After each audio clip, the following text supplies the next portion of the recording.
10 বল লাগবে। I10 বল লাগবে। I10 বলে ভালো হবে। লাফাবে, লাগবে।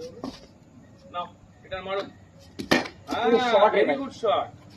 উইকেটে দাঁড়াও, উইকেট ছেড়ে দাঁড়িয়ে আছে, আউট হবে। ঠিক আছে, একটা লেগ স্ট্যাম্পে দেখি মিডিকেট দিয়ে। আসো জানো। মিডিকেট ফাঁকা, ঢুকে দাঁড়া। এদিকে মাঠে দিকে।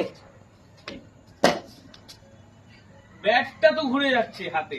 টাইট করে ধরো ব্যাটটা, ধরা শিখিয়ে দে ওকে। জোরে ধর, চিপে, এইটা চিপে না, এইটা চিপে না। দাঁড়া, একটু নিচু হয়ে দাঁড়া। নিচু। এটা তোলো, ওই যে সামনে বোলার তাকাও, এই যে আমি যাচ্ছি, বোলার যাচ্ছে। নিচু হও, একটু নিচু হও।